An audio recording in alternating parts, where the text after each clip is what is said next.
নিরাপত্তা বাজেট স্থগিত, তাই বিশ্বকাপ ফুটবলের সময় যুক্তরাষ্ট্রের 11 শহরে নিরাপত্তা প্রস্তুতি নিয়ে দেখা দিয়েছে শঙ্কা। কেন্দ্রীয় তহবিল থেকে $900 মিলিয়ন বরাদ্দ দেওয়া হলেও তা ফ্রিজ করেছে ট্রাম্প প্রশাসন।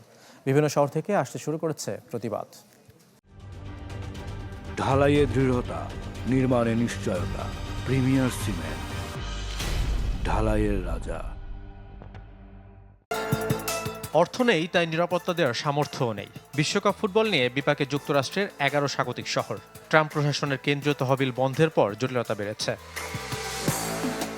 হোমল্যান্ড সিকিউরিটির অধীনে ফেডারেল ইমার্জেন্সি ম্যানেজমেন্ট এজেন্সি নভেম্বরে বিশ্বকাপ প্রস্তুতির জন্য শহরগুলোকে $625 মিলিয়ন দেওয়ার সিদ্ধান্ত নেয়।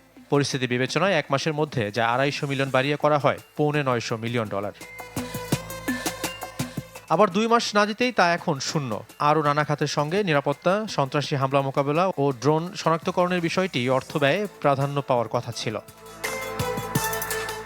তবে তহবিল জব্দ হওয়ায় ইতোমধ্যে রাগ, ক্ষোভের বহিঃপ্রকাশ ঘটেছে। কানসাস সিটির deputy chief of police Joseph Mabin সোজাসাপটা জানিয়ে দিয়েছেন, শহরের নিরাপত্তা দেওয়ার পর্যাপ্ত কর্মী তার নেই। আর মায়ামির স্থানীয় আয়োজক কমিটির প্রধান পরিচালন কর্মকর্তা রে মার্টিনেজ ফ্যান ফেস্ট বাতিলের হুমকিও দিয়েছেন। তবে পুরো পরিস্থিতিতে নিশ্চুপ হোয়াইট হাউসের বিশ্বকাপ টাস্ক ফোর্স। আরেক সহস্বাগতিক দেশ মেক্সিকোর নিরাপত্তা নিয়েও প্রশ্ন উঠেছে। রোববারের হামলার পর দেশটির সেনাবাহিনী ও স্পেশাল ফোর্সের অভিযানে নিহত হন মেক্সিকোর ড্রাগ লর্ড নেমেসিও ওসেগুয়েরা।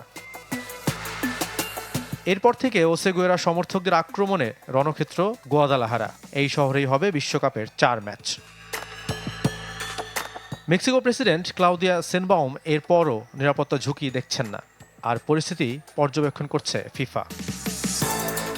শাফাত মিদুল, চ্যানেল 24।